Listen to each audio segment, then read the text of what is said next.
This is the LowcoSports Lowdown podcast. Here are your hosts, Justin Jarrett and Wes Kerr. I'm slipping, Wes. I let them see us for a second. Never want to let them see us, but happens from time to time. We are live here on the LowcoSports Lowdown. I'm Justin Jarrett, joined as always by Wes Kerr, and we have got a great show lined up tonight, Wes. We already got a A-list guest in the green room, and he's big time. He's got picks in 2 consecutive games for the Tampa Bay Bucs, but he's a Lowco's own, and he's a Whale Branch alum. Dee Delaney going to join us momentarily on the show. We're not going to waste too much time before we get to him. He's on bye week though, so he's chilling. He gets to enjoy the week off. But looking forward to catching up with Dee. He's been just absolutely amazing this season. And then we got Bridget Wilkie, the champ, coming on in the second half. Coming back. She came on last week, and we teased what she had coming ahead the last weekend with the event at Moss Creek, WSCGA and Junior Golf Foundation event at Moss Creek with all the LPGA stars, and then the Skiza State Tournament back-to-back, and she just rolled through both of them. So we got her coming back on to talk about her experience this weekend, but we don't want to keep him waiting too long. We'll also do some headlines, teams of the week, all that stuff, talk high school football. But we got to get our man in here, Dee Delaney, because he is kind of the man of the hour. He's kind of stealing the show for the Bucs right now. What's going on, Dee? Welcome back, man. Good to talk to you again. Thank you for having me. Everything good? Yeah, it's great, man, and it's awesome to see what's happening with you because I remember having you on this show years ago when it was like, hey, he's getting another shot, like he put the grind in during COVID, and he's getting another shot, and what you've made of that opportunity that you earned for yourself has been really rewarding and uplifting, and I can't imagine the pride that you feel and the gratitude that you feel for being where you are right now. But just reflect a little bit on the grind and the journey that it's been to get to where you are right now. It was long. It was long, hard. Some days I wanted to give up, but I kind of knew my purpose and what I was doing it for. So that is what kept me going all the way through, staying humble through it all, just knowing that God got a plan for me in the end. And just keep my faith strong. Don't get discouraged. And now, kind of reaping the benefits of what I was putting in, all the hard work and all the discipline finally paying off. So I just got to keep going and keep grinding. Well, Dee, it's an honor to have you on the show, and been an absolute privilege to watch success out there in the field for Tampa Bay, stepping right in and coming up huge with back-to-back interceptions, 1 pick in each of the last 2 weeks. Just tell me what's clicked and what's worked for you as you got ready to step up on the field and make yourself noticed. Honestly, I would say probably my wife. She kind of keep me focused on the main thing. Me sometimes I always worry about, I'm not doing that. But she just tell me, just stay focused. Your time will come. Just be ready whenever it comes. So they don't have no excuse, and you just be ready to perform. So she kind of keep me focused on things like that. And I also meet with Coach Bowles at least once a week, to get extra work in as far as from the safety position and nickel position also, and just getting extra work and, never always being a student of the game because you never know it all, and it kind of helped me on the field.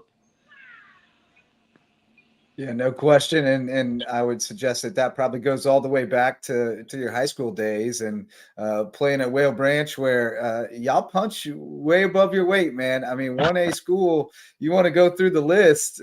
We got Dee Delaney. We had Niles Pinckney. We got Xavier Chaplin doing his thing at Virginia Tech. Got Jaheim Hazel and Irv Mulligan down there doing their thing at Jackson State. Irv is doing it up big.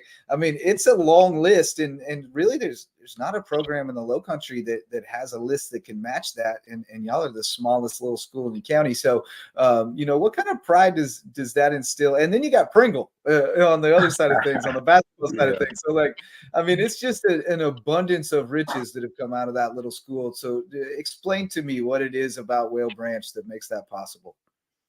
I don't know. I just think it's just the underdog status. We smaller school, so I feel like us being a smaller school compared to the other school, I feel like we wanted more. We know we got to do a lot more to get noticed. Being a smaller school, And when we get opportunity, I just feel like we're not taking it for granted. Because like I said, harder to get noticed being in a smaller school. So once our opportunity presents itself, we just leap forward because we know the hard work we put in. So we feel like we deserve it. Yeah, I think there's something to say about, having a bit more to prove than the other guys, and being that smaller school, having that chip on your shoulder. It's really done something, and you've had some excellent coaches. Of course, Jerry Hatcher, who has led the Warriors to an excellent start, unbeaten, and looking like a 1A contender once again here in 2023. And then I'd venture to say Castor Middleton has been a big part of that as well, a trainer who has worked wonders for so many, including yourself, I believe, over at Whale Branch. Oh, yes, sir. Yes, sir. Definitely Castle, me and him. That's who I train with.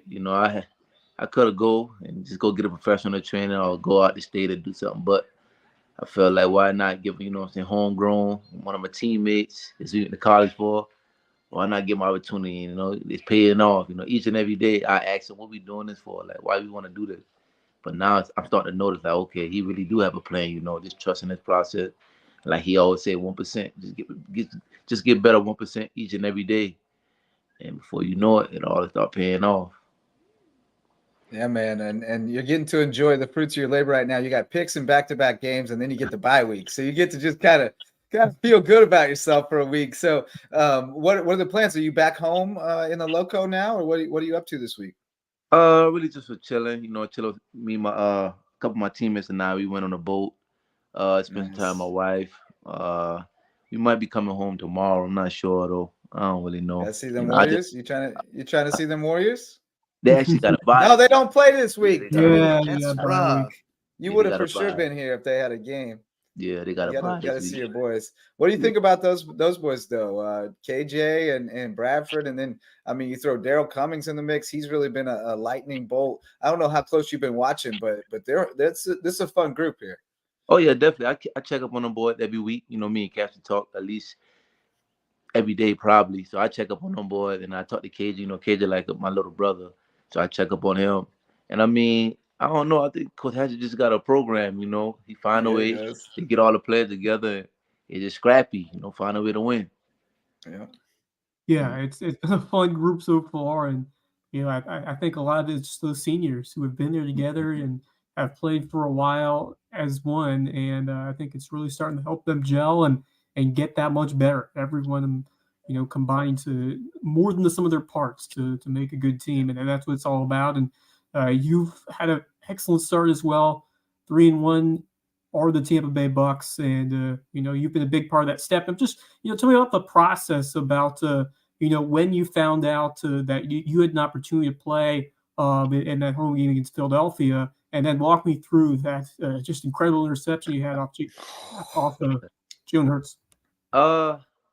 So when it happened, I don't know. My wife always tell me, "Oh, be ready tonight. You're gonna go in the game and you'll get an interception." I don't know how she know, but she always keeps saying that. So when it happened, I was like, "Uh-oh, what's going on? I'm about to go in the game." So I went in there. The first drive had a little jitters, because I haven't played corner since last year. So I was just playing all safety. So went in there, had a little jitters, but kind of calmed down. And then went back out there the next drive. Dean, he was good. He was playing. And then he ended up getting hurt again. I was like, all right, now it's go time for real. Like, I'm going to be in the game. And, it took me a little minute to get adjusted because I was playing safety. It's different corner and safety, two different positions, where you line up at, how you look at the field. So it took me a kind of little minute to get adjusted. But in the play with Devontae Smith, I actually told our safety, I was like, listen, they just put new gloves on. They about to go deep, and he gonna run an over route. I'm gonna push him to you. And that's exactly what he did. And I just was looking in the backfield the whole time, and I seen him throw the ball, and I just went up and got it. I just felt like my opportunity was here. I couldn't pass it up. I'm trying to get this. There we go. Now we can see the pick. Here we go. Man, this is a sick play, dude. Oh, that wasn't even yet. Like, I don't know where you came from. That was pretty awesome. But and then you got another one this week. So, and you're back to playing safety this week, right? So you become the total Swiss Army knife of the Bucs defense. Who, whatever they need, man, they just plug you in there. Which, I mean, that's part of what got you there, right? Is versatility. You knew going in when we talked to you a couple of years ago. You knew that, man, I got to make a difference on special teams. I got to make every little impact that I can to make sure I'm one of those 53 guys. And it seems like you've continued to embrace that and just try to be the guy who provides whatever value you can to the team and keep yourself around. Oh, yeah, definitely. I mean, like you said, I understand my role, you know. Whenever my number's called, I just hop in. If it's not called, I just play whatever they ask me to play.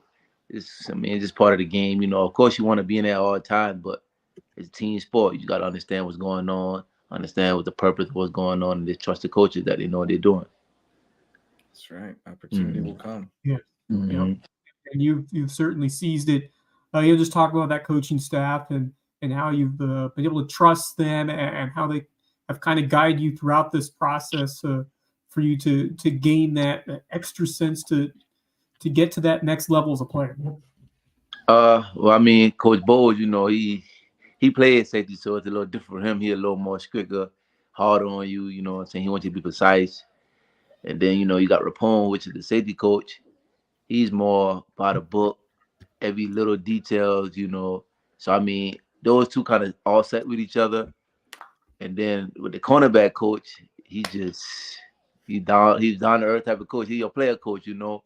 He's going to talk to you because he played for so long in the NFL and he knows what it's like to be out there. So, I mean, those different type of coaches I think is real good. You know, I get a different feel, a different attitude. You know what I'm saying? Talk to them differently. They kind of know how I play and they know what I can do and what I can't do, and they try to put me in the best position. So I feel like they're doing a real good job as far as coaching and knowing their players and keeping us going, you know, keeping the energy flowing. Well, I saw a stat that you were like ranked first in the – where was it? I saw something here that you were number one in the league in some stat, like yards allowed per attempt, you know, pass on you or whatever. So like you're getting noticed. The analytics love you too, which is always a good thing. The analytics make you money. The analytics make you money. So get that Pro Football Focus rating up there. That's where ask Puna about that. That helps the old contract status a little bit. But I did want to ask you, and you know, I don't want to put you on the spot, get you in trouble with a Google alert or something, but be as frank as you can. But you've played in Tampa now in two very different environments and eras, because you had Tom Brady and everything that for better and worse. I mean, you're playing with the GOAT after he has achieved GOAT status. Mm-hmm. So there's a circus and a whole like solar system that goes along with that. And then, you know, that goes away and that solar system moves on. And the focus of the football team obviously is going to change a little bit. The culture is going to shift a little bit. So I'm curious just to hear a little bit of insight on how much that culture has changed and how you feel. Like, do you feel more comfortable in the new post-Brady culture, like with a little less spotlight? Or I'm just interested in how that affects the vibe of the team and you personally. I think as far as the team, I think it kind of, because everybody kind of doubting us, you know, oh, y'all not going to be as good. So I think for the team, it's more, okay, we the underdog, you know, let's prove to everybody what we can do. Like, we not going to be sorry because Brady's not here, you know. We really all good. So I think that for the team, everybody buying into the system that coach is bringing, you know, the coach is telling us, like, listen, everybody against y'all, what y'all got to lose. Let's just go out and prove that we all good. So I think that's real good for the team. And as far as for me, I mean, I got the same approach. I mean, I don't know. I just feel like Brady was in the office, so it wasn't really much as far as for me. You know, I didn't really have a huge impact. Okay, Brady on the team, but I feel like for me, it's regular. It's the same. There's maybe a little more camera time to go around, if nothing else. Like you get a pick last year, might not get that much headlines because Brady threw 3 touchdowns or whatever. But like you get a pick this year, it's going on SportsCenter, so that's nice. I mean, we got Baker. You know, Baker, a big story now too. So that's true. Yeah. But I don't really get into much of the, camera and all that because I know what comes. I know with you it, don't. I know you don't, but we like it when you get the smoke. We like it when you get the smoke. Yeah. We like to jump on with that. But just talk about the feeling in the locker room after picking up some wins. How important has this start been to, help you guys really up that confidence as a group as you get towards the middle part of the season? So we wanted to go 4-0, but we had a mishap. But going 3-1 kind of brings good energy in the locker room. People, like I said, people buying into the system. Like, okay, we can actually be good. Like everybody just got to play their part, know their role, and I think that's what a lot of people doing on the team now. Like we don't have no, oh, I'm the superstar, I got to do this. No, I feel like everybody knows their role and everybody just play their part so we can have a team win. Nobody just getting all the glory. Yeah, absolutely. I got a question here from our guy Javon over at Buford's Own. He wants to know what it feels like to kind of find a home now with the second contract with Tampa after bouncing around for a few years and trying to find a spot, which is a similar journey to our guy Ghost, where he was in a million places. He was in like 6 places in 4 years or something. And then Kansas City, it fit, it clicked. And it feels like you've kind of had that same experience in Tampa. So, how does that feel? Like, do you feel a little bit more security? Like they get me, they understand what I'm about, and they value me here, and I've got a home? So for me personally, I never feel like I got a home because I know how the game work. They can get you. You're out a vagabond. So I always kind of keep my guard up as far as the home. So I don't really say I have a home. I'm just staying alive. In this game, that's really what it's all about, just staying alive. Unless you get a big time contract or something like that. So I just gotta just tell myself each and every day to just continue to grind, because just like I got it, they can just take it away. Until you're on a guaranteed multi-year deal, we're all free agents, right? Exactly. Yeah. Exactly. And it's all about just keeping that journey afloat. Play as long as you're able to, and you gotta have that love and that passion. And just tell me about your journey as a whole, and what kind of sparked the love of football for you. Especially starting here in the Low Country. Just tell me about the people who have made the biggest difference along the way to get to where you are now here in the NFL, Tampa Bay. So as a kid, I think my older cousins, I got an older cousin, Jamel Klein. He kind of was sparked me with loving football. I play wide receiver. I was like, man, like I know this dude going to NFL type joint, So I was like, okay, I can go. I'm gonna be just good as him. So I think he kind of really got me started with loving football, and then just my uncles, my mom, my family. We all sports family, so each and every day we big on sports. Just go and watch football, and they come to all the games. And now I'll say now in the present day, I feel like my wife and my daughter, it will keep me going. I got my family and friends, but mostly my wife and my daughter, like my passion of my why. Like, okay, do you tired today? But your daughter looking up to you, your wife looking up to you. Your wife, she want to go shopping and stuff like that. And I want to give her the finer thing. So I feel like that's what will keep me going now. Yeah, you're like, one more contract would look, happy wife, happy life, and one Definitely. more contract would make your wife very happy for the rest of your life. So yes, you're talking about a happiness for the rest of your life if you could just get one more. But yeah, that's the grind, and I don't think people appreciate how much of a tightrope it is, and how razor thin the margins are between like getting a 3-year deal for 7 figures, 8 figures, and being back at home trying to figure it out. Like it's razor thin, and kudos to you for having the mental toughness and the the fortitude to keep fighting and keep grinding and stay ahead of that curve, because it's coming for everybody, right? It catches up to everybody eventually. So you just got to run like hell and try to stay ahead of that thing, and so far so good. But have you seen my Hatcher impression? No, I just gotta know. Okay. Do you have a Hatcher impression? No, I don't really have a Hatcher impression. No. Well, I do pretty. D. He was a real good football player for us. He he could do everything. They couldn't stop him. They couldn't stop him. You think KJ's good, man? That guy, it was unreal. They couldn't do nothing about it.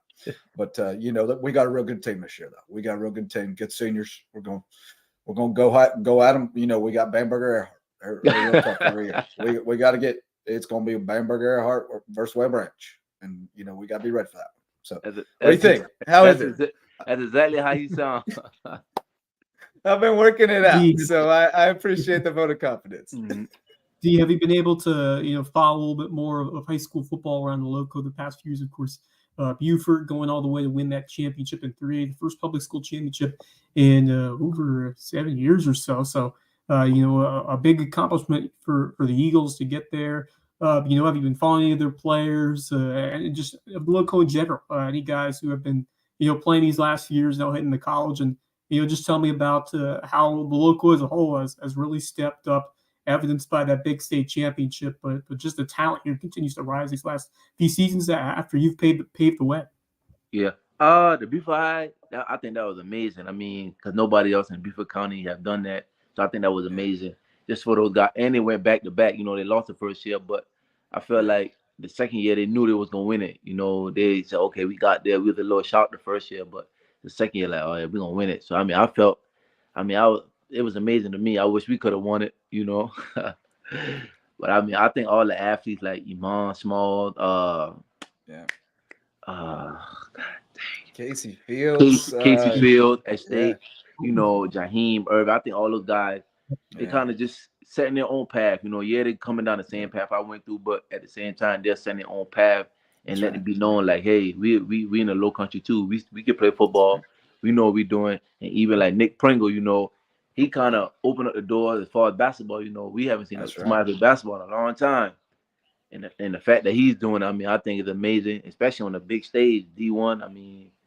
I think it's good. Man, yeah. I remember some really, really good players that came through that, like, we were hyped that they went D2. Like Brent Evans at Battery Creek and Jermaine Patterson at Bluffton.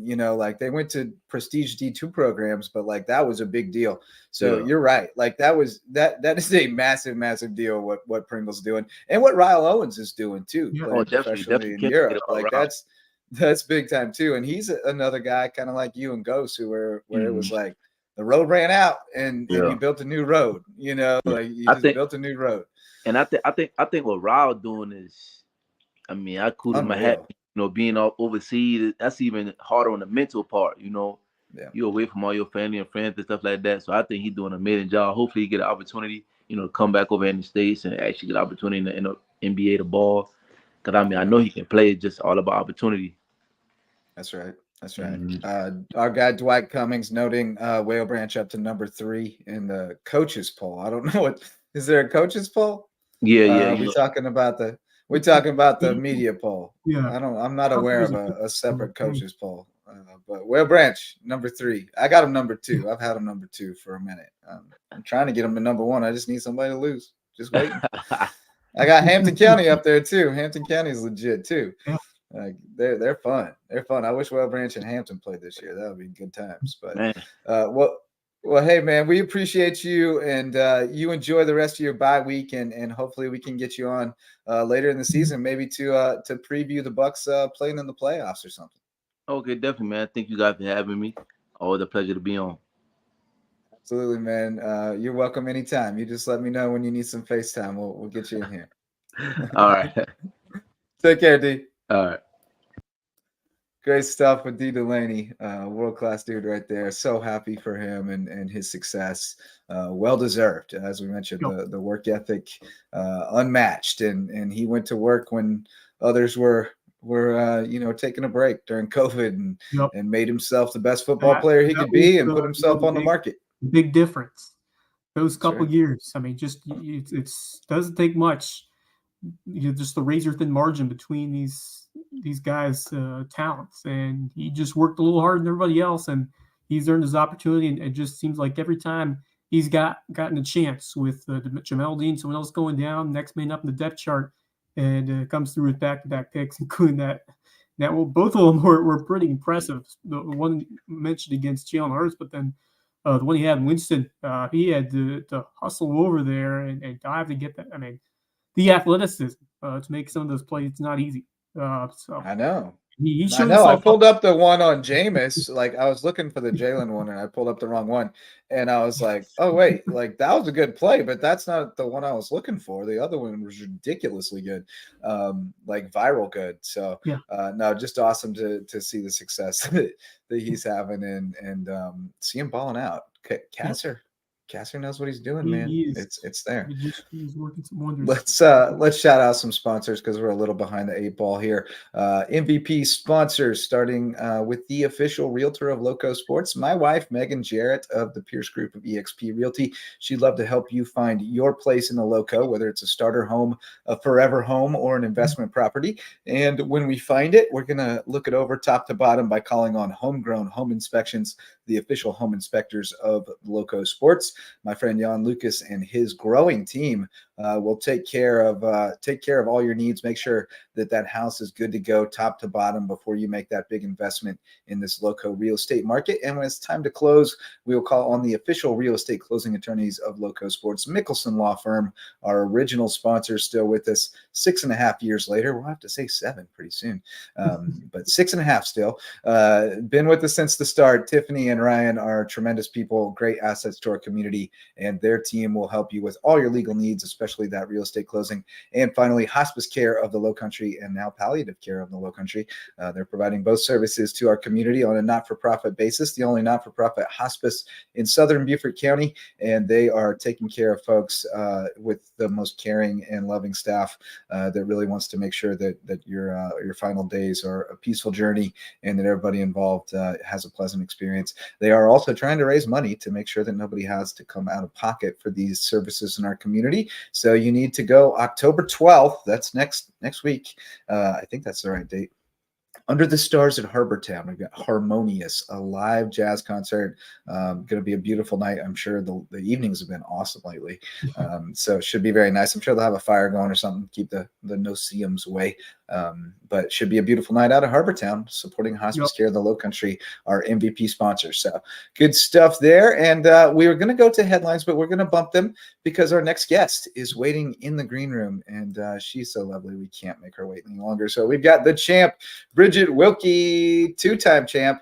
We saw you a week ago, and you had a big week ahead. You had 2 big events, 4 straight days of intense golf. You made the last 2 not so intense by just kind of blowing it out of the water. But 2 trophies, just like you wanted. You're the champ of the WSCGA Junior Golf Foundation High School Invitational at Moss Creek in front of a bunch of LPGA legends. And then you got to go to the Skiza tournament and win by 16 by shooting 7 under over 36 holes, which is just bananas. So reflect a little bit on that 4-day journey and what a whirlwind it had to be.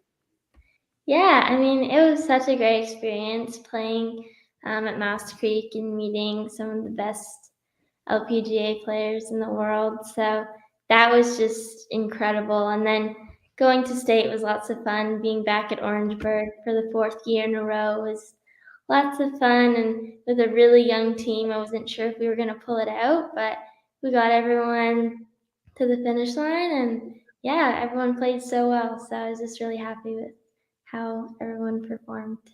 Couldn't have asked for a much better week. So congratulations, Bridget, on 2 titles, and both very impressive. The first one gets a strong field, and the second one, after playing for 2 straight days, you have to come back out. So just tell me about the mental stamina and the fortitude that you showed to play 4 days of golf and come out on top in both events. Yeah, I mean, I had some good training this summer. I played 2 4-day events, the Canadian Junior and the Canadian AM. So that was great preparation, just physically and mentally, to keep that stamina up. But I think these 2 tournaments were totally different, and the courses were really different too. So I think Moss Creek required a little bit more thought, and with wind, and the greens were really firm. So that took a lot of mental energy to get through that. And then Orangeburg was just lots of fun, being back at a course that I love so much. So that didn't require too much thought. But yeah, it was just good to be there with the team. Takes the pressure off too when you go out and shoot. What was it, 65 on the or 67 on the first day, 5 under, and you got a big old cushion, and you're just like, I can just go make pars and maybe kick in a birdie here or there. That made that fourth day, I'm sure, pretty pleasant, pretty just a coronation. So that was probably nice at the end of a long grind. But tell us a little bit. Obviously, you're preparing for Notre Dame. You told us last week that you still got to do the application process, which is causing you anxiety, but I'm telling you got this, no problem. But what on the golf side, what is next? Are you going to play with the boys in the spring, or what are your plans between now and fall? Or are you enrolling early? No, sticking with the regular schedule for now, but I'm not playing on the boys team this year. For now, I don't think anything will change, but I have a bunch of junior tournaments coming up on my schedule. In November, I'm playing in a couple kind of local tournaments. There's an elite invitational coming up, and then the players SCJGA tournament in Hartsville that I've played in the last couple of years. So those are two tournaments I'm looking forward to that are coming up. For the rest of October, it'll be just kind of a training month to get prepared for those events. And well-deserved time off from competition after two outstanding wins. Just take me through each one individually.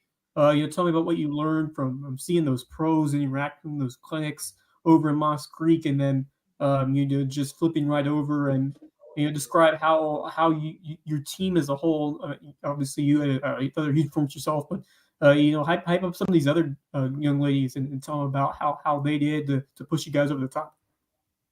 Yeah, I mean, starting with Moss Creek, we had a really informative banquet on Saturday night, and each of the LPGA players came up and gave some advice and answered some questions that were asked by the MC. And it was just such an awesome experience. One of the LPGA players that was there was Michelle McGann, and she had some connection to Notre Dame. So it was really cool to meet her and everyone that was there, and Rosie and everyone.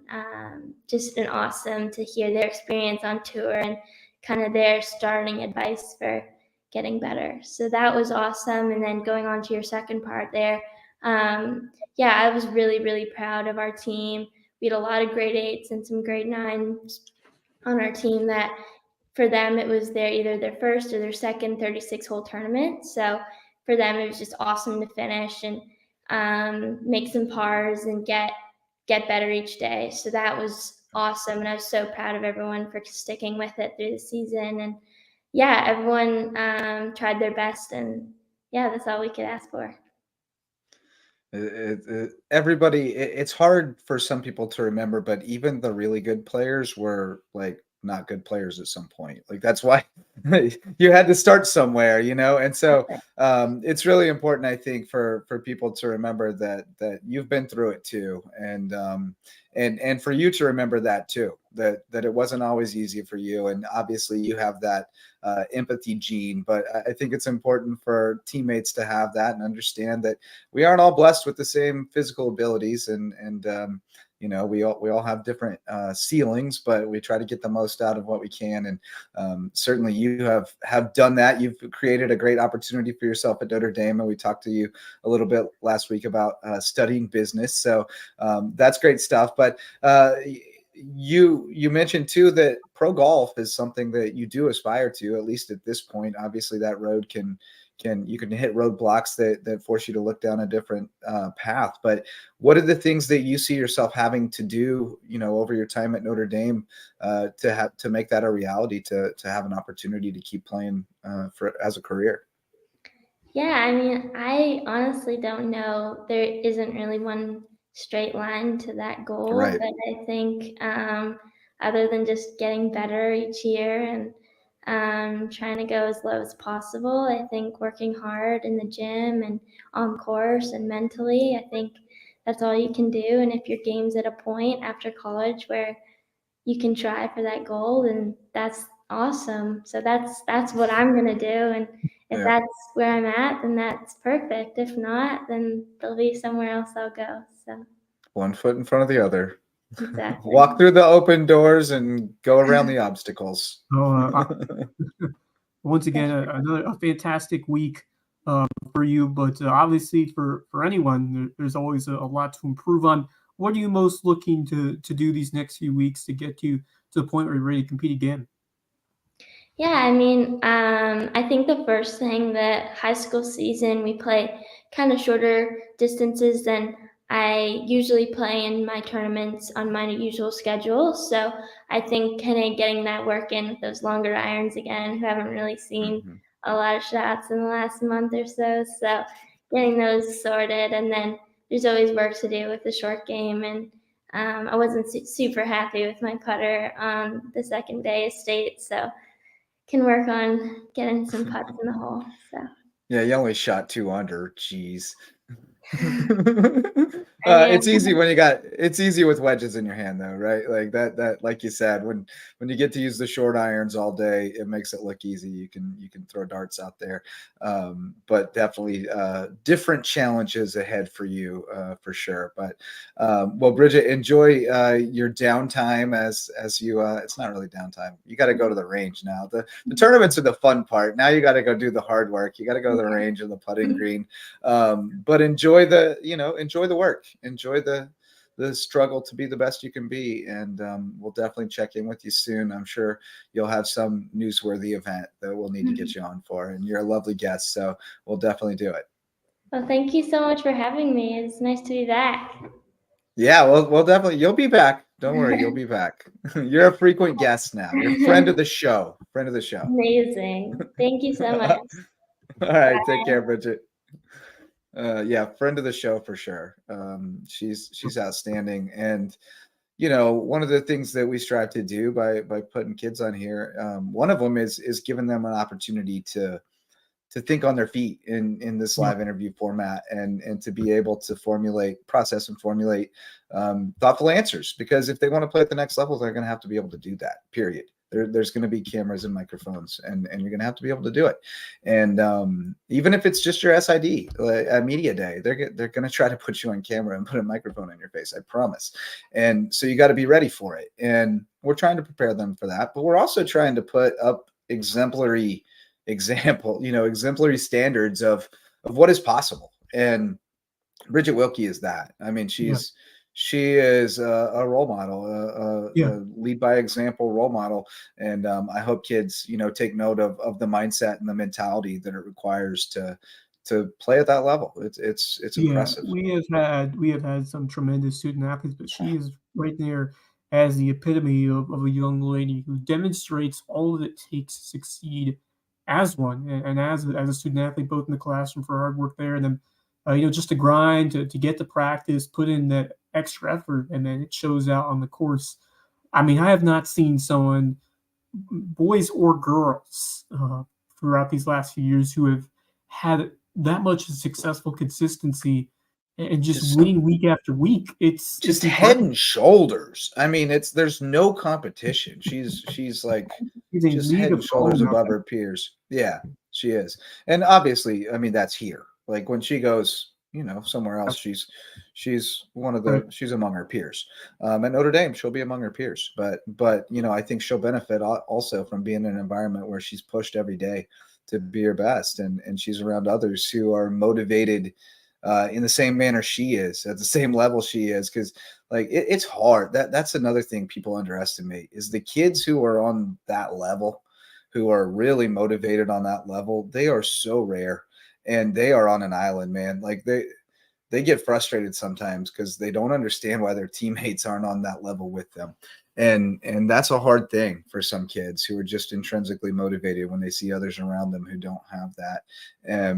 So that's a thing that you have to think about. But when she gets to Notre Dame, she's around a bunch of Bridget Wilkies, and I think it's going to push her to be her absolute best. I think professional golf is a very real possibility for her, but regardless, she's going to have a very bright future. So outstanding young lady. Let's shout out some varsity sponsors. DDS Web Design. Our friends are the official SEO experts of LowcoSports. They can build you a website that will get you found online so that you can do more and make more money, quite frankly. Everybody's online. They're searching it up. They're trying to find the best option in their town, and DDS Web Design can help you be at the top of that list. So call on Dave and Denise at ddshhi.com. Especially if you have a small business or a nonprofit, they'll help you do more and think bigger. And tell them Lowco sent you, of course. And then our friends Parker Law Group, doing business out in Hampton, Colleton, Jasper counties, but they serve the whole Lowco. They'll help you out in Beaufort too, I promise. We appreciate their support. They're serving people's needs, legal needs across those rural counties for years and years, but now they've jumped on board as a varsity sponsor to allow us to continue to expand our coverage into those counties and shine a light on more deserving teams and student athletes around the low country. And man, we love covering Hampton County, especially. Like, man, that's been a great addition. Not especially. I love Jasper too. I was out originally the other night, saw a bunch of friends. OG Simmons was back in town. He's at SC State now on the track team. Love that kid. Got to see Rayleigh, got to see McNair, who's on his way. McNeil, excuse me. I always say McNair. Steve McNair is what I think of when I see James McNeil. McNeil's on his way over to Johnson High School. I think it was Johnson High in Savannah to be the baseball coach. They're going to miss him in Jasper County, but he's a great guy. He helped Brandon Howard get where he is, and that guy's balling out at Charleston Southern.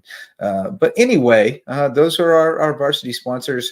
And Wes, we do need to get to some headlines. We haven't done any headlines because we had such great guests. We had to bump them. But you were out at the volleyball tonight. Yeah. Yeah, go ahead. Just segueing from talking more about the Hilton Head Prep team. We mentioned Bridget, but just big picture. I mean, what an effort that group as a whole has put together over multiple seasons now. And, it just goes to show these girls are setting the bar high, and, the next group is following up. And, of course, we've seen a bunch of stars have shown up, but you got to remember all those other players, those supporting young ladies who have to put up good scores themselves to give Hilton Head Prep, because Porter Gallon was right there. Right. I mean, it wasn't a runway by any means. They had those other players. You can give the link to the final. No, it's like she basically played them even. They basically played Porter Gallon even, and then Bridget was the difference. So, I mean, they did their job. They did what they needed to do. That was all they needed to do was play your girl even, and Bridget will take care of the rest. And they did their job. So credit to them. Good stuff. But, domination. Yeah, that's been that way the first few these last few years. It's always that's the first 5 in a row. Yeah, 5 in a row, 3 in a row individually for Wilkie. But when we get to Hilton Head Prep Wayne State Championship, the fall championship season is underway. We got swimming coming up, and of course high school league golf, River girls looking like strong contenders in that. So coming fast and furious already, and then before volleyball championship as well. And I think maybe River still has the best shot in 4A, but the Hilton Head team has been battling. They took down the Sharks at home, and they had a heck of a second set against Lucy Beckham. They're down, I believe, 24-19, and ended up run the table to win the sets. And those girls were absolutely fired up. I'll tell you what, just the energy and the celebration. It's so heightened volleyball. They get so into it, and especially when the points go deep, when you have a big, receive or a big save that helps extend the point, it just gets louder and louder. So it's really fun to cover the atmosphere and of these volleyball matches. Student sections are always so great as well. But I like what I'm seeing from the Hilton Head High team, and Garrett Talarchek. You know how much of a good coach he is. He's won a couple of state titles here. And he really does a good job of building them throughout the course of the season, because I think they've gotten noticeably better from the first time that I saw them to now. And I think the senior leadership has done a very good job. They've set a great example. There's a bunch of seniors on this team. We'll actually get to talk to one of them on Monday, Isabella Taramacchia, who has played a couple different roles. So she's a defensive specialist, also as part of a setter. You can also call her, they call it libero. It's a similar name to what she does. Defensive specialist. But she plays an important role. And the power of those hitters, Lillian Bigger, and then her sister Kenzie Bigger, 2 seniors who have done an excellent job in their roles. Kenzie setter and Lillian laying down the boom as an outside hitter. But then Lawton Kroos, really noticeable with her height and her finishing ability close to the net as a sophomore. So you see some of these players really starting to step up, especially these seniors. And then Jazz Martinez, you cannot forget about her. She has become quite the setter, and she kind of is someone who helps you in a bunch of different roles. She's great in receiving, and then she just finds a way to pinpoint the right pass at certain moments in a match or in a point. So she's doing a bit of everything. So I really like how this team is clicking right now. They were behind in the third set after they evened it up after winning the second. So let's see if we get a final from Hilton Head Athletics. I'll check on that, but tightly contested match, and then they will have one more against James Island. So still some work to do. Although with May River and Bluffton playing each other, they'll probably have a good chance to pass one of them, especially if May River beats Bluffton. Seahawks should get that right. Yeah, it's going to be a whole mess at the end. We're just going to have to wait and sort it out. There's too many assumptions to be made in there. But you mentioned the Bigger sisters, and so it's always cool when you got twins. And proud mama Julie, she took this video. So you had some great video, but look at this. This is bigger to bigger. Bigger to bigger. Bigger to bigger. She loved that one. Mama loved that one.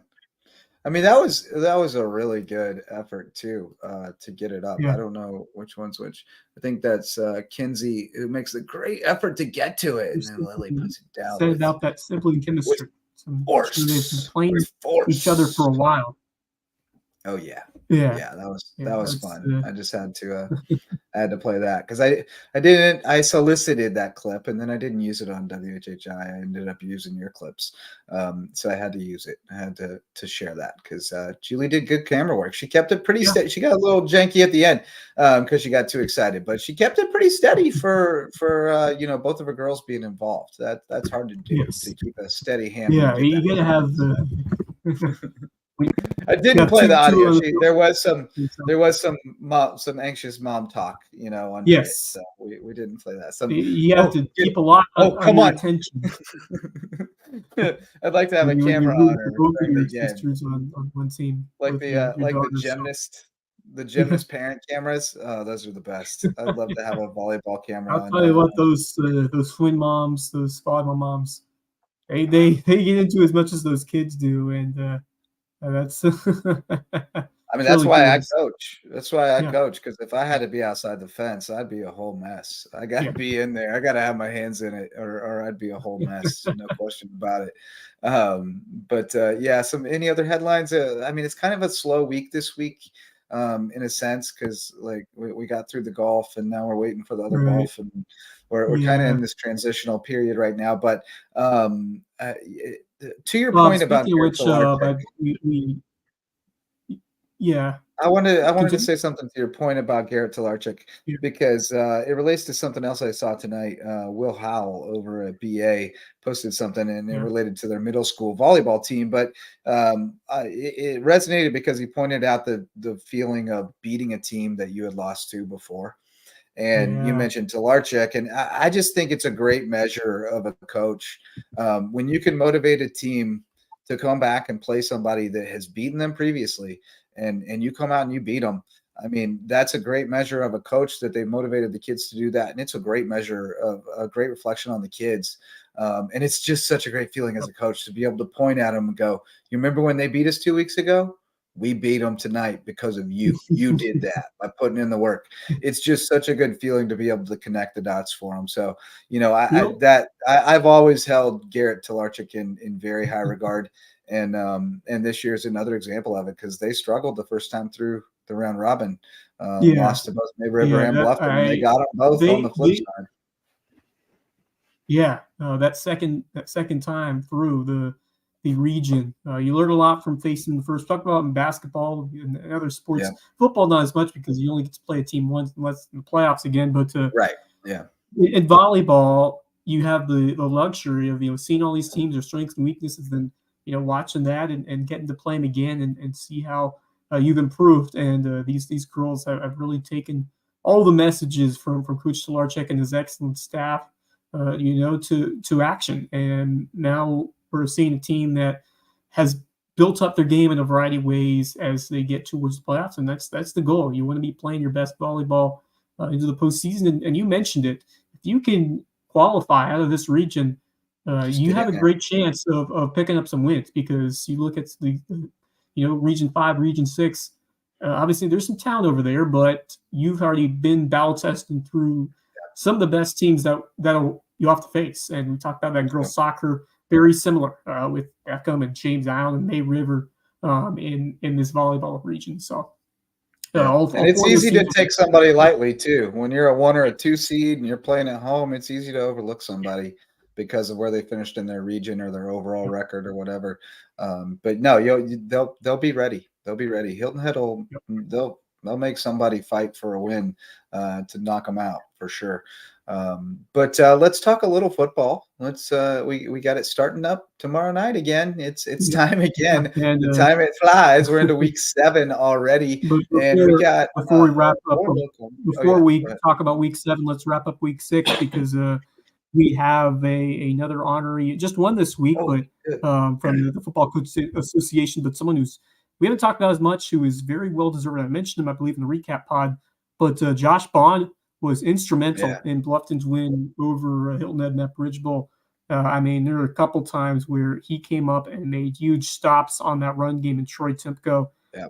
And that's someone who has really grown as a player this year alongside Jeremiah Kerr, who has been the standout. But Josh Bond, his name was called again and again, seemingly every series. He has become quite a force. A stupid number of tackles. I'm trying to pull it up, but it was crazy. I remember seeing it and being like, holy cow. You did mention him on the post game because I remember, hearing it and being like, okay, one of the defensive leaders was Bond. And then I saw the stats and was like, whoa, yeah, he was. I mean, their tackles are always high relative to some because, some only do solos, but he had 11 solos and 5 assists. 3 tackles for loss, 3 sacks, 6 hurries. Good night. Yeah, that was huge as well because he was pressuring Bobby all night, and Bobby didn't look comfortable. No, you're right, and that's been his Achilles is the happy feet. So they did a great job of pressuring him and getting in the backfield. Period. They're, I know much has been made about me calling them finesse. I'm really referring to their offense. I mean, their defense, they got some physical football players over there. And they did a pretty good job. I mean, Timko, Hilton Head averaged almost 6 a carry to Bluffton's like 3.9 or 3.7 or something. So, Hilton Head still kind of won the line of scrimmage, but not by enough to win the game. And that's what you got to do. You got to mitigate the mismatches, and they did a great job of that, especially on defense. I mean, that defense, they got after it. Devin Grant also had a really nice game. Wyatt Tant, you shouted out him on the post game. James Garvin had a nice play as well. Chris Doyle, a sophomore, stepping up. So I mean, it was a yeoman's effort on defense from those guys. 13 tackles for loss and 9 sacks. Goodness. And that was kind of the emphasis coming in, is that we knew Bluffton could play offense, and we knew they were explosive when they get the ball in their hands. But what would the defense do against Hilton Head with 2 weeks off? Right. And they showed up in a tense rivalry game, and that was kind of the difference. Yep. To limit. They got a tough one. They got a tough one tomorrow night at Lucy Beckham, but it's an opportunity for them to really make a statement, because I think now it has kind of shaken out that everybody's thinking it's James Island and Lucy Beckham, and Bluffton's got a chance. I think this is the opportunity right here.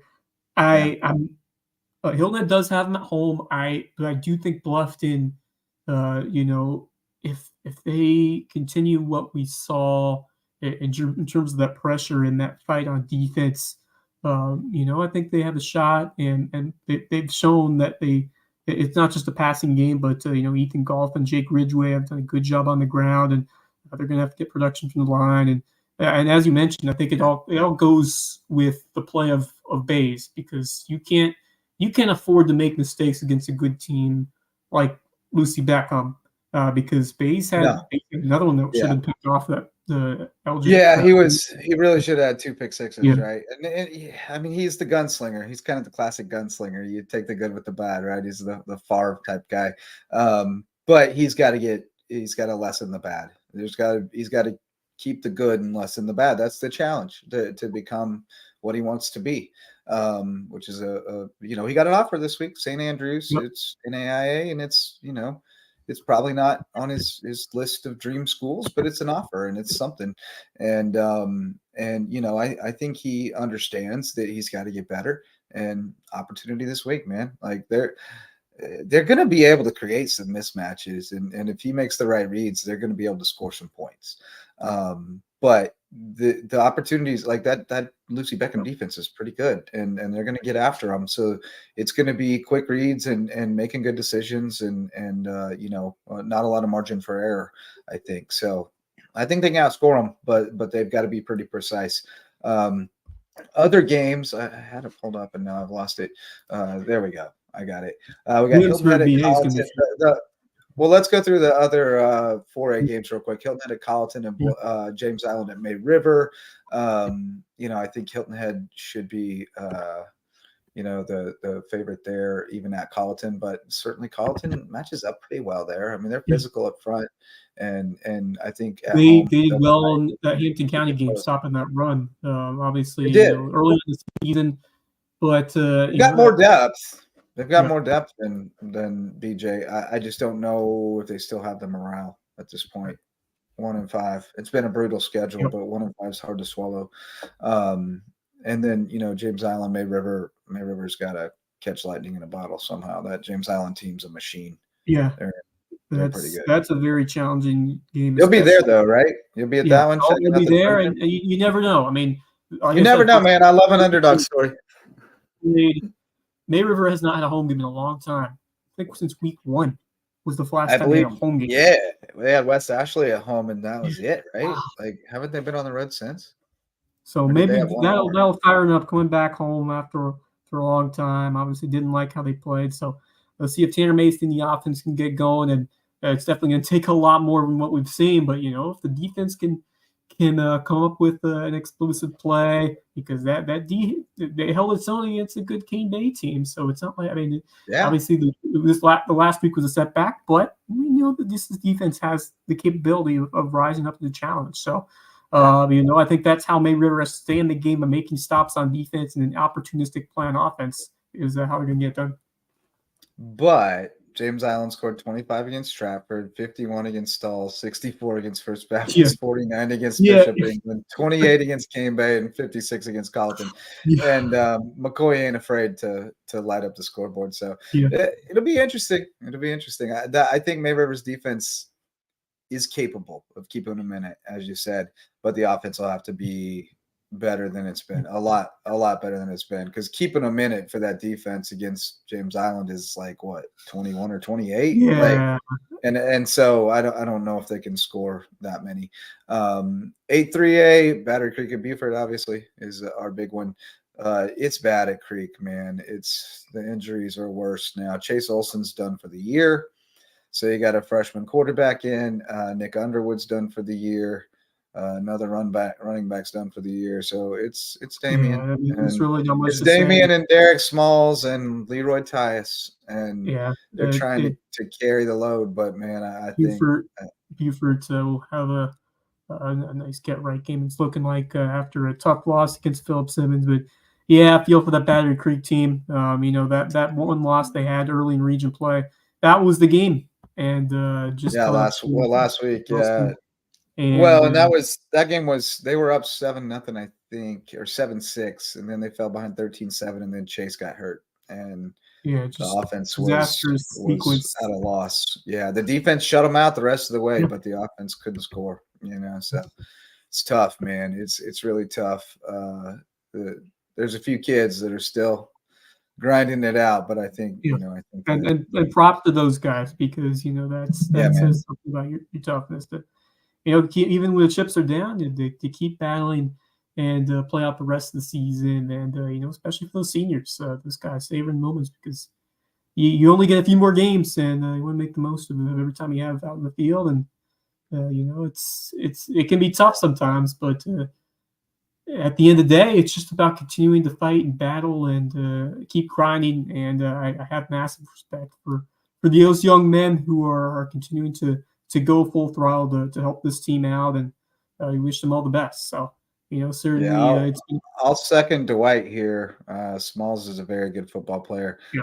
I would suggest that Smalls, Tyus, and Nick Underwood, he'll be back, and Freeman will be back, and Chase Olson, I still think has the potential to develop into a really good quarterback, and Juju Gordon's a good player too. I'll vouch for those guys. It's hard to get recruited off a 0-10 team, which is what they're looking like they'll probably be, but I'll vouch for those guys. Those guys are dogs, and they play hard every snap for a team that often doesn't have a chance to win for most of the night. And there's something to be said for that. Those are the kind of guys who come out of the fray. So I got contacts out in Kansas, and I think some of those guys maybe when they get their chance, they just are hungrier than the rest. And that's right. You just want to find a way to get that next shot, especially when you're in a winless team like this. You just want to find a way to get another shot somewhere. And I hope these kids, at least a couple of them, will get that chance. So just keep plugging away and see what happens. So there are a lot of opportunities out there, especially, as you mentioned, those JUCO schools cross country, especially in your neck of the woods. Yep, find an opportunity, because your circumstances don't have to dictate your future. You can change them, change your surroundings, change your circumstances, get yourself on the right path, and we're here to help, man, because there's opportunities out there for the people who want to put the work in. And Dee Delaney, our guest tonight, great example of it. That guy it was supposed to be over for him. He got cut. He was done. Yep. Sorry. You got there, but you couldn't stick. And he didn't accept that. He came home and he went to work, and he said, I'm going to get back, and I'm going to stick. And here he is, so it's awesome stuff when you see somebody channel it like that. And then Bridget Wilkie, of course, she's at the top of her game. She's elite. So can't wait to see what she does in the next level. But some other games that we'll be looking at: Edisto at Hampton County, interesting one, because you got the guys from Estill are now at Edisto, so you got a little, some the Estill guys are playing their former coaches, and you got a little bit of, I think they wanted to be coaches over there. So that's going to be fun. That'll be fun. A little friendly rivalry. Ridgeland at Woodland. I love those kids from Ridgeland, but they're kind of in the same boat as Creek, where they got a bunch of guys who are going hard, but they just don't have quite enough, to compete with the top team. So I think they'll have a tough time at Woodland, but it won't be for lack of effort. Then we got 1A. We don't have Whale Branch playing this week, but Bethune-Bowman plays at Allendale, Branchville at Bamberg. Neither of those is particularly interesting. Allendale and Bamberg should have rolled probably, although Branchville, they're serviceable. Hilton Head Prep JP2 is interesting because they both desperately need a win, and one of them's going to get one. So that's kind of fun. I think the Prep has a chance here. I think this is an opportunity for a team that I thought had some good moments in that Florence Christian game. They scored first, and AJ Barger doing his thing. Wyatt Harmer hooking up with them, and then got to find a way to put that ball in his hands as much as possible. He's your playmaker. He's what makes the offense go. And then it's going to be up to that stamina on with that line on both sides. Can you block and find opportunities for the offense to continue to thrive? And then defensively, because they've got some guys there who've been playing hard. Obviously, Barger has been the top example on both sides, but there are others who have really impressed. Danny Fernandez, he was back out there. Great to see him. And then you go down the list of it's a thin roster, but I was impressed by the fight they put up against still a very solid Florence Christian team with Jules Huntley, who he's still out there and he's still a monster. Yeah, he tore him up. He tore him up, and Tilton might tear him up too eventually if he plays the whole game. I think they're dabbling with him. I think they're playing him at running back and Wolf at quarterback maybe, but I haven't confirmed that. But just based on the stats, it looked like maybe that was the case. But I kind of like that in some regards. You start developing the young guy, and you give Tilton a chance to hit the hole, with the head of steam. But at the same time, like he's super electric with the ball in his hand. So I think you can't rule that out entirely. You got to go to it when you need it. I would give John Paul the slight edge, I think, but I think Hilton Head Prep might be the tougher team. Like they're really tough. I think the play with more grit and tenacity. I think we saw that in that Florence Christian game. Another guy who I forgot to shout out, Wyatt Butler, had a nice game at corner. He came up with a pick. Who was flying all over to make tackles. So a guy who has stepped up these last few weeks, and of course, you still have Tyler Britchie, and who has emerged as a sophomore, who's doing good things, and Jake Sheehan plays both ways. And they got a lot of tough customers who go both ways. And when you have a thin roster, it just gives you that motivation to put in an extra effort. And I think this team has a great shot. And JP2, they've had it after that big win to open the season over Thomas Hayward. It has been a downward spiral, unfortunately. Yeah, losing Christian, man, that just really hurt, especially in that Memorial Day game, because that was a game they knew they were going to win with him, and then they didn't, and that really hurts the morale. It's been a tough year over there. Think Wolf can be good. I think Wolf is showing some good signs. Oh yeah, but certainly it's their best days are ahead of them. It just stinks that it's rough during Christian's senior year. But they've got some good young talent, and they'll be okay. The school's growing. It's going to be fine. HHCA at Thomas Hayward is kind of interesting. I mean, both teams have won 4 in a row after 0-2 starts. I think HHCA is on a different level as far as football teams go. Antonio Banner will be the best football player on the field, and he'll do some ridiculous things that will probably, keep Thomas Hayward in it for a little bit. But I just think Hilton Head Christian is a well-oiled machine, and I think we'll see them, take advantage of some mismatches with that offense and wear down Thomas Hayward on the line and be able to get back there and wreak havoc on Tony a little bit. I mean, you talk about Banner being the best athlete, but the depth is, a lot thicker and a lot more spread outs for Hilton at Christian Academy, and that air raid pass offense. I just don't see Thomas Hayward being able to consistently defend and stop it. So they're going to find ways to move the ball with the two-way quickness and then the throwing ability of Dylan Clark to chuck it deep and find his guys downfield. And as Anderson's playing a big part now, and of course, you got the Tyshawn Mansell going against his former team. So certainly a lot of motivation on this. There's some juice there. Tyree will have that defense fired up. I guarantee you. We had Tyree Simmons on Monday night, and he was fantastic. And you can see why Thomas Hayward is playing inspired football right now, because they have an inspirational guy on the sidelines hyping him up. So, I'm excited for it. I think it'll be a great environment. I think Hayward will fight. Hayward always fights. They got fight out there. Like they're not gonna back down from a challenge. I just think Hilton Head Christian has a little bit too much juice for him, but we'll talk more about that tomorrow on game day. We also got Carlton Prep at Bethesda. WSAV going to help us out with highlights from that. And then Williamsburg at Buford Academy. You mentioned that earlier. That is a Donnybrook, because Williamsburg is the defending champ and skis a 2A. Buford Academy thought to be one of the top contenders to challenge for it. Williamsburg 6-0, BA 5-1. BA went up there last year and got mollywop pretty good, and so they've been ready for another taste of this medicine.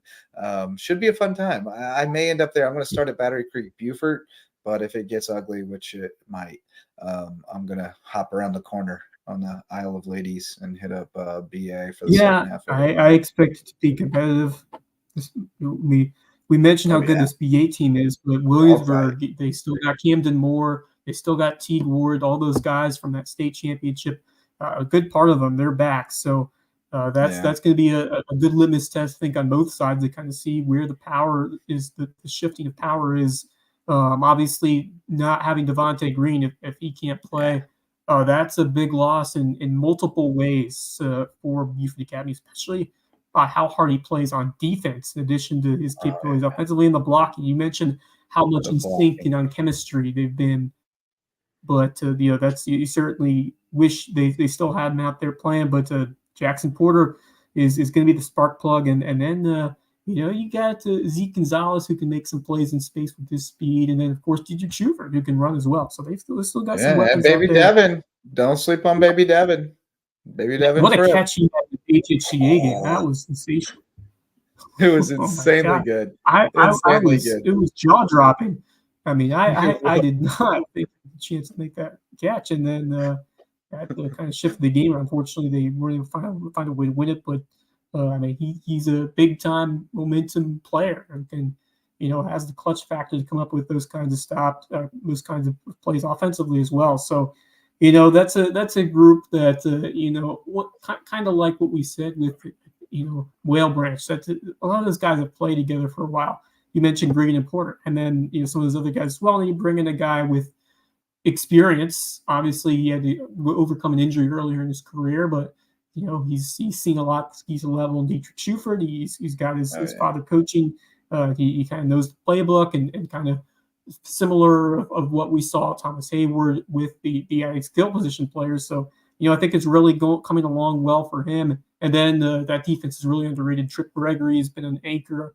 He's been a force Porter, and Alex Williams, a beast there on the line. So they've got some dudes to make things happen on defense. But, Williamsburg, that is a team that is still loaded from all the strong forces that we saw last year with the Stallions, who were able to out to a Carleton Prep and what was a fantastic championship game. And maybe we see the matchup again in November. Yeah, I think that's highly possible. I'm most interested to see just what BA's offense looks like, what they do. If they had last week off because of the forfeit, so did they put some new stuff in? Is it going to look different, or are they still going to run the split backs? Does somebody step in there? Who is that? So there's a lot of questions that we'll get answers to tomorrow night, but that should be a good game.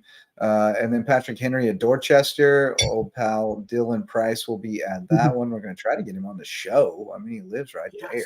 Come on, get on the show, man.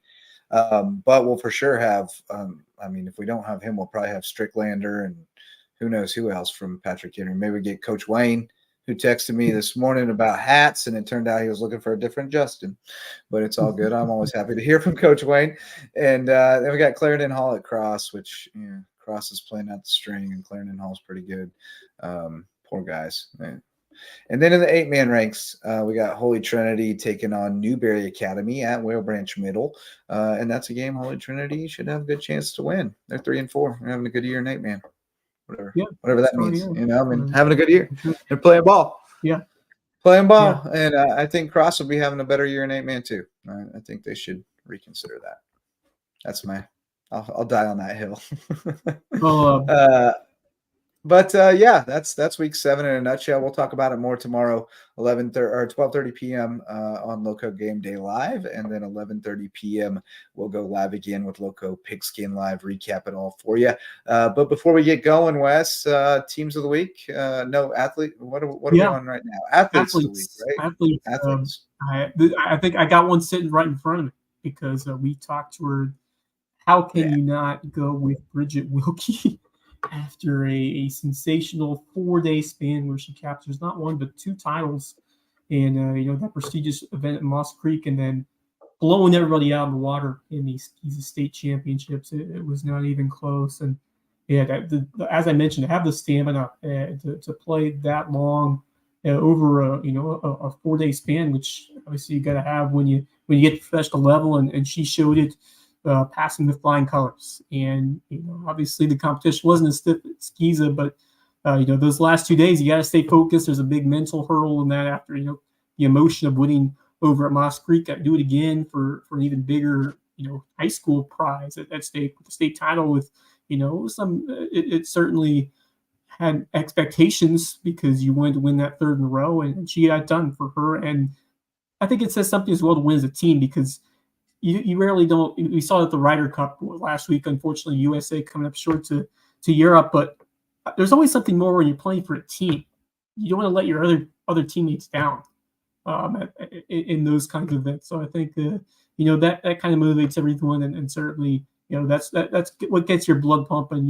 You want to find a way to do it for your teammates, and Bridget certainly getting done along with her prep Dolphins. So what a couple of days for someone who once again epitome of a student athlete here in Lowco. We have a couple of them, but she is right there at the top. So cannot wait to see what she does with the Fighting Irish as she finishes out her high school career. Still has a couple of tournaments scattered, but the bulk of her high school experience as a golfer is in the books now, and certainly one of the best we've seen. I'm pulling rank and doing multiple athletes of the week. First, I want to, because last week we shouted out the Beaufort High swim team, the girls winning the first region championship in swimming, which is amazing. Coach Julie Jones doing terrific work. I said, that they won, and I said, I don't know their coach's name, but she's doing a great job. It's Julie Jones. She does not have a competitive swimming background. She's a musician, but she is doing yeoman's work over there. They only have 8 girls on the team, and they won the region title, which is awesome. First place standouts: Susan Cushman, first in the 200 free and the 100 fly. Amaret Chapman in the 100 free. Lydia France in the 100 back, and Amaret Chapman also in the 200 IM. Fun fact: Amaret Chapman, Jerry Lynn, legendary Beaufort High AD, is her granddad. So yeah, fun facts. Very cool. Yeah, awesome stuff. I see Jerry at all the swim meets. The Eagles also won the 200 medley relay, the 200 free relay, and the 400 medley relay. So outstanding work from them, as well as Grant Stone winning a couple events on the boys' side. So, and then one other athlete of the week off the board. We're going all the way up to Washington, Pennsylvania, to check in on the Washington and Jefferson Presidents and their star receiver, JP Peduzzi, who is having quite a season. Last time out, 13 catches for 202 and 3 touchdowns. In 5 games now, he has 30 receptions for 619 yards and 11 TDs, averaging 6 catches a game, 20.6 per catch, and 123.8 receiving yards per game, which is all outstanding. And to put it into a little bit of perspective, I got a text today from an old friend of the show, Bob Shin, who says that he ranks second in Division III football in receiving touchdowns, one behind Charlie Wilson from Hamline, and he ranks 5th in Division III football in receiving yards. So shout out to JP Peduzzi doing big things. How can you not bet against Peduzzi with that kind of? Never bet against any Peduzzi. Any Peduzzi, Abby, JP, anybody. Whoever. I don't care what the competition is. Yes. Don't bet against a Peduzzi. And speaking of former standouts, you mentioned JP.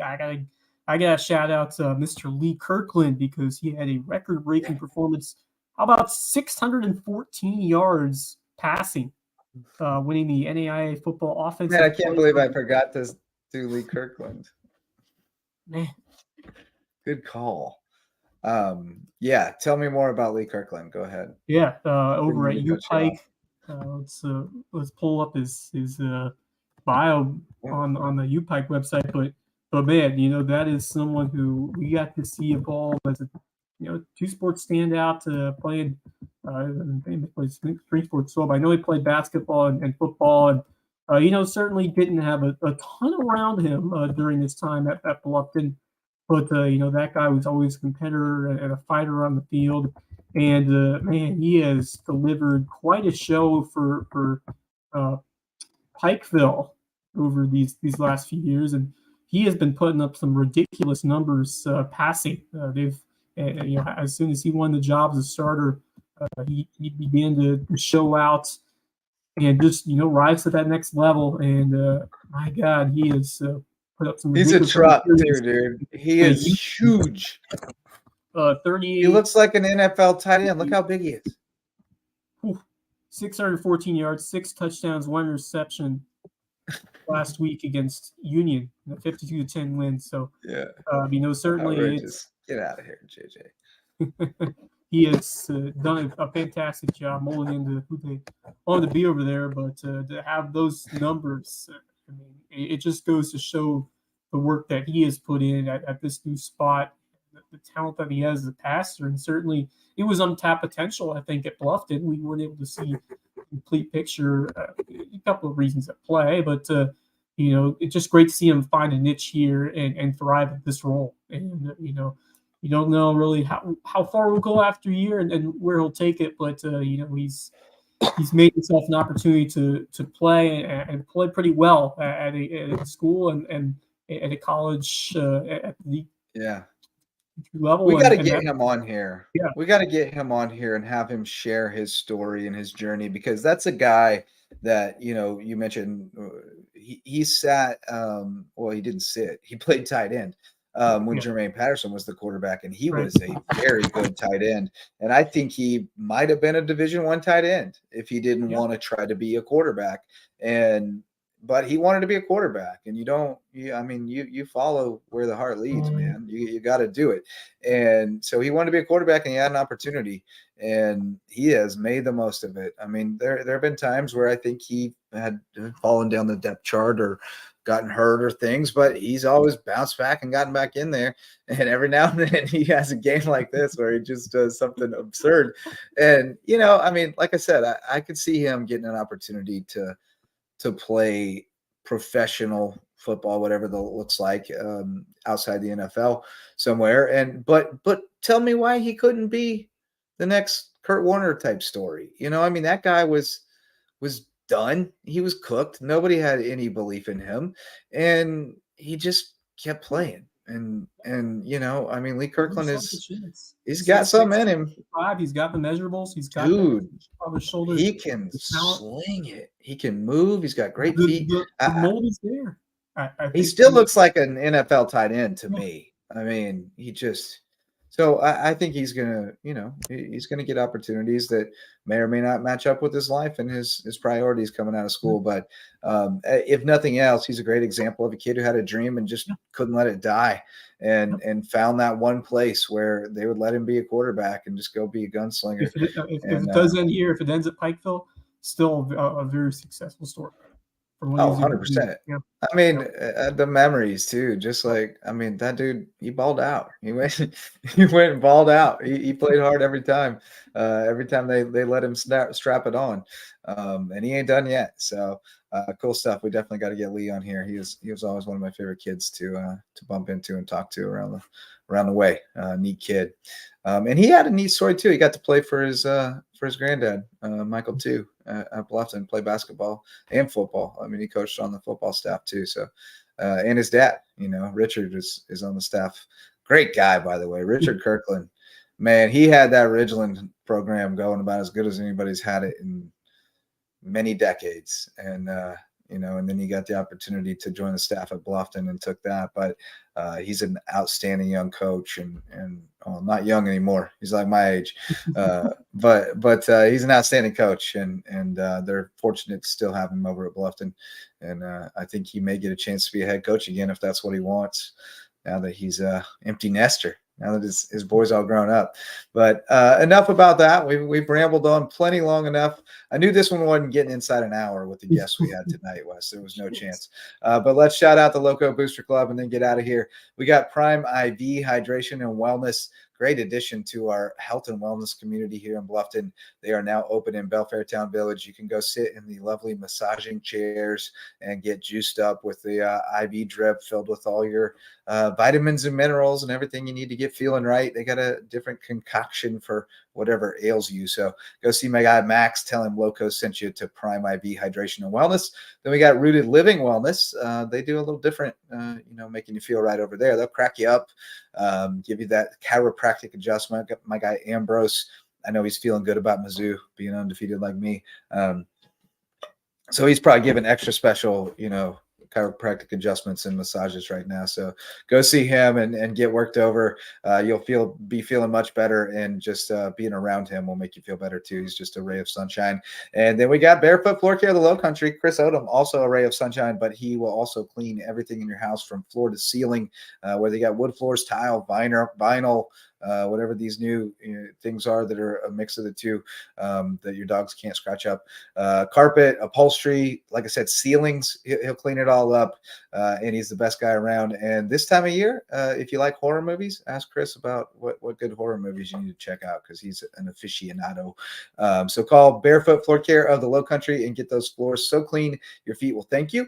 Then we got Eagle Creations, one of the area's best kept secrets when you need some stuff in a pinch, whether it's apparel or marketing items, promotional items, trophies, whatever. Go see their little storefront shop room over on Argent Boulevard and check it all out. And while you're there, have them set up some Proudly Southern custom gift baskets so that you can let people know that you're thinking about them this holiday season. Get that shopping out of the way early at Eagle Creations. And finally, Court Lifestyle Pros, Low Country natives Debbie and Daniel Court. We're giving Debbie first billing tonight, Dan. They are selling the Lowco lifestyle on Hilton Head Island. So if you want to live your best life on HHI like Debbie and Daniel, go see the Court Lifestyle Pros. So those are our Lowco Booster Club members for now. We'd love to add your business or organization to the list. Just hit me up at LowcoSports@gmail.com, LOWCO sports@gmail.com. Wes, any final thoughts? Awesome to talk with Dee. What a great journey he's been on. Yeah, I mean, what an awesome story. He had to go through so many different, opportunities that didn't come to be throughout his career. And, you look at what he did in Miami and the college ranks, earning a spot there, then bouncing around a couple teams. And then he found that home in Tampa.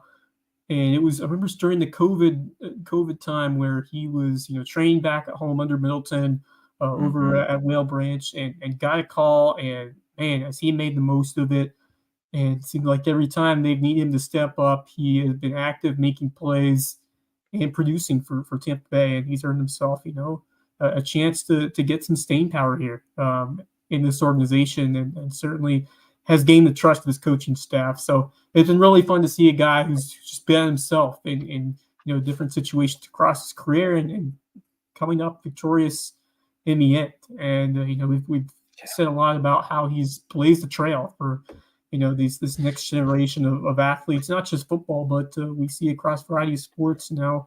It's just like what we've seen with Nick Pringle. A guy who's had to work and battle throughout some low points, and Dee had his low points too, but he just went back to work even harder and found ways to come out on top, and now he's setting an example for all of us along that side who would afford the NFL. And so cannot wait to continue to watch his career unfold, and just a great success for him. Just speaks, as you mentioned, we talked about with Whale Branch, that community it's knit differently. What a special assortment of young men we have and young women we have covered throughout the years over in Seabrook. Knit differently. I like that. That's really good. Yeah, it is knit differently. There's that stat I noted earlier that Rietveld sent me. Lowest passer rating allowed in the NFL this season. Dee Delaney. Whew. Number one. I'm telling you.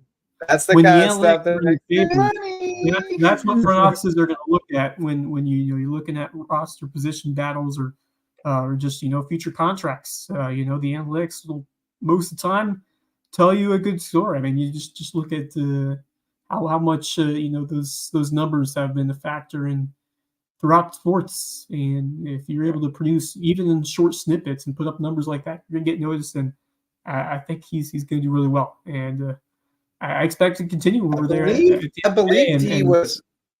Yeah, go ahead.